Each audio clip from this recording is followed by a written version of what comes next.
Hello, I'm Mamela Nyamza, the Deputy Artistic Director of the South African State Theatre and the co-curator of Vavasati 2019 Festival.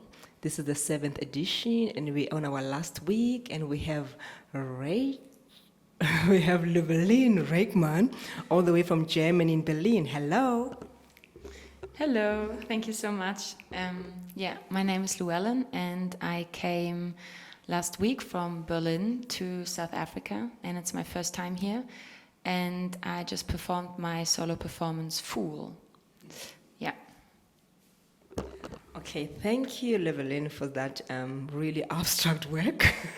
I think the audience were a bit like, what are we watching? But you know what? This is good for actually a different kind of a dish to the audience, because sometimes you just have to bring this diverse works. And for me, I feel like, yes, this is needed. We don't have to watch all the same works. But please do tell us more about the work.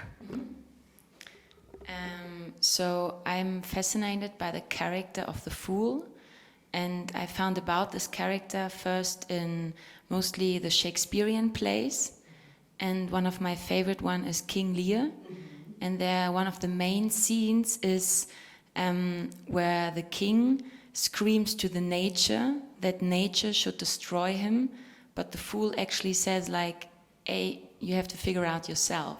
Like, you have to deal with the world. So I created this kind of screening of a computer game where I also want to invite the audience with the questions I have at the beginning to like get into the mood of questioning yourself while you watch.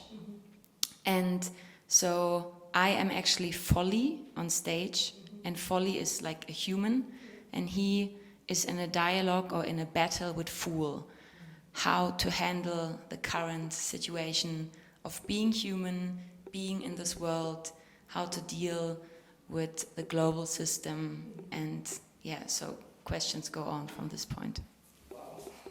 Very interesting. I didn't even take it to King Lear, as I once performed a piece by King Lear. That's interesting. It just shows how the generation of today are taking works to another level. I mean, for me, what I've seen, I saw you becoming an animal. And for me, that was really interesting, of seeing a woman being an animal. And then being an animal is like we are being treated like animals. So that was my interpretation of the work. Was that actually your intentions too, or is it just my interpretation, as we are open to interpret it anyhow? Yeah, definitely. I that's also how I want people to observe my work, is that it is very, you can associate a lot of things with it. I don't want to press a moral thing, or I don't want to be like, okay, I know everything and I hope you know it because you watched my piece. Never. So also it's very visual. I like to play with pictures that maybe spur something off in your mind, hopefully. And how was it performing this work for the first time in South Africa? I know our audience is actually sometimes so like, oh, what are we watching? Like, maybe some are conservative, although we had some students. I wish we had a talk, but then we didn't actually plan it. But how was it for you to perform here, this work in South Africa at the State Theatre in Pretoria? I was very excited. But what I really love and what is very new for me is this. So it was really nice to get it and to know, okay, someone liked what I just said or what I performed. And in Germany, it's always very quiet. I mean, people laugh, but still it's like not a lot of reaction. You probably know. So, and I liked the atmosphere because I thought they were very concentrated still, like. Being the other, performing for the other, how was it for you? Because you probably know some places where the Germans would laugh at, and we did not laugh at them. Would you actually did you notice that, or did that come across while you're performing? Maybe this would be funny, and we did not find it funny. I don't know. Maybe can you just give us a brief if that happened? Actually, I wouldn't say. I mean, at the premiere in Germany, I had a lot of friends, so they of course know me in a different way, so they laughed at specific things because they know me. But then when I performed at different locations, I had a similar response. I mean, people are irritated because I sometimes see the performance like a kaleidoscope. So it's not a typical dramaturgic structure, but it like spots a lot of things that go through my mind, and so it's like highlighting, and it's more this kind of shape than this. Yeah. I mean, reading from you now and just like talking about the work, so you're basically taking us into your world. I know as many artists, and speaking to you as an artist too, even though I'm wearing different hats right now. Do you feel like sometimes people are finding it hard to understand what you're actually performing or doing on stage in terms of being an artist? Because, I mean, sometimes it happened, I don't know. How did you feel? Do you think people understood you or did not? Not that it's an important thing. You don't have to dwell on it. If you don't answer me, it's fine.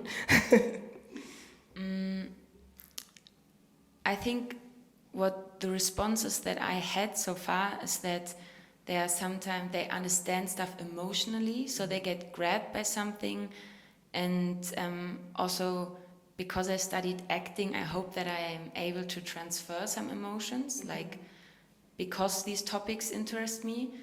And I also hope that like questions if you want to be part in the global rank, if you want to like be squeezed in a costume, and then you have the fool who's like dancing naked and it's like, no, fuck it.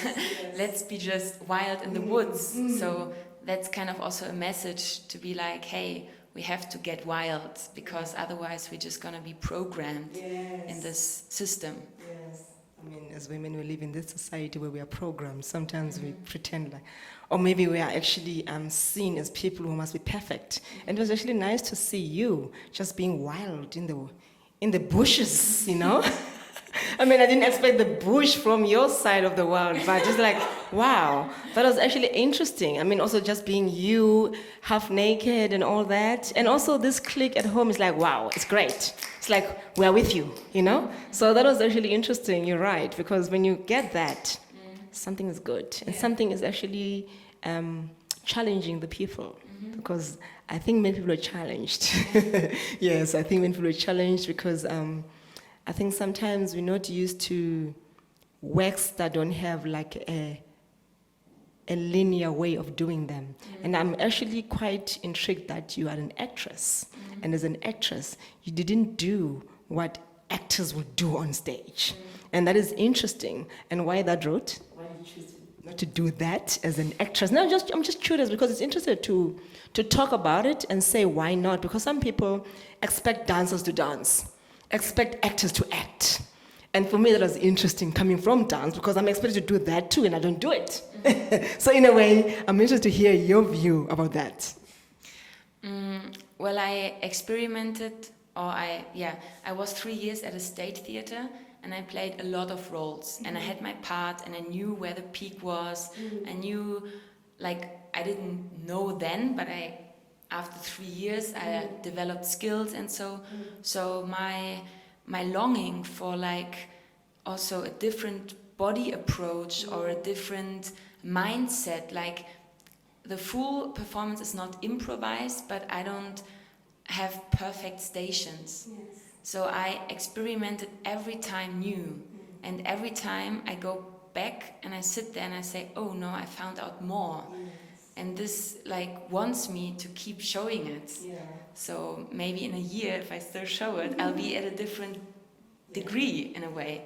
So this is something I sometimes find with these theater plays so difficult that they stay in this, like, I mean, it's also fun. I love to be on stage in a play, but I also am curious about the different way.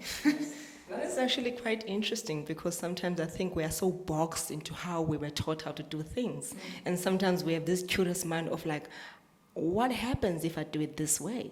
And I feel like you're actually that curious artist too, that is like, okay, I've been programmed to do acting like this. And right now I would like to try it this way, where everything has just become like popping out like, okay, I don't know where we're going, but we're going there, you know? So in a way, from what I've seen, and also just you as an artist, I feel like, wow, here's a new generation doing things differently. And for me, that is really quite exciting because you're cracking the code that has been there. And you are taking it to another level. And that is... No, you are. You have taken it because it was not like the typical way of seeing an actor and actress on stage. You understand? Especially, I mean, coming from South Africa, you know? And I know how we are in terms of interpreting works on stage as actors, as actresses and everything. So you just went on your own way. And you actually were just in this different position. I can count your positions. But for me, that was interesting because I would remember everything you've done on stage. But if you had so many things, I would think about what was you doing. But now I can actually remember every moment in that way because you were not too busy with many things. You actually were into your zone. It was interesting for me. Was that deliberate? Yes.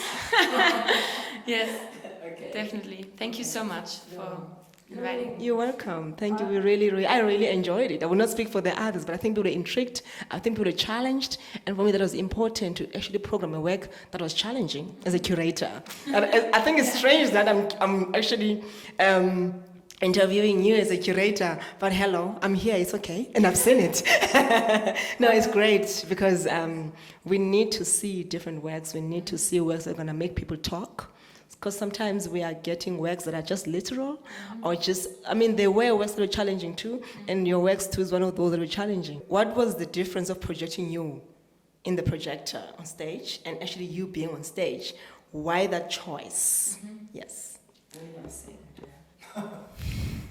Well, it's my only second piece, but I kind of like the work with the camera and myself.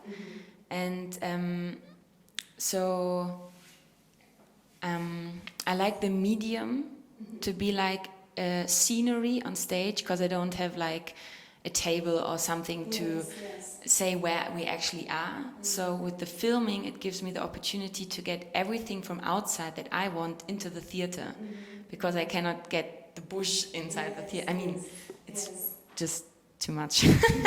So I take this as a first work of myself to get short videos. And then I also like to create the pictures that I try to relate a bit to mythology, with like how you move, how the body is, and so. And then through that, I create the piece. So actually the video is first there, and then I create my performance live, attending to the video. So not the performance is first there, but actually the video. Yeah. Well, I mean, the video was very dominant, even though you were on stage in actually quite established movement. Like they were there and you were there present, but the video was so alive. The video was dancing. The video was the work, you know. And that was quite interesting to see the contrast of the two, because they were actually in contrast to each other. You were wild there in the zoo, in the bush, like an animal, and there you were actually being a human, but you was also a fool and a clown.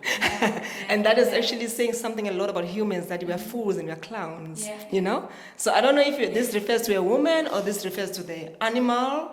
I don't know. So who's the fool here? Are we fools as human beings? I think this is the nice turn, because on one hand we have the fool in the wildness who's speaking to the human, and he's like, become a fool because then you can survive. But on the other hand, he also plays with us because he knows our skills or also our disabilities, our fears. So actually humans are also fools, because so it's a playing around with this. We actually are fools, but if we acknowledge that, maybe we are freer.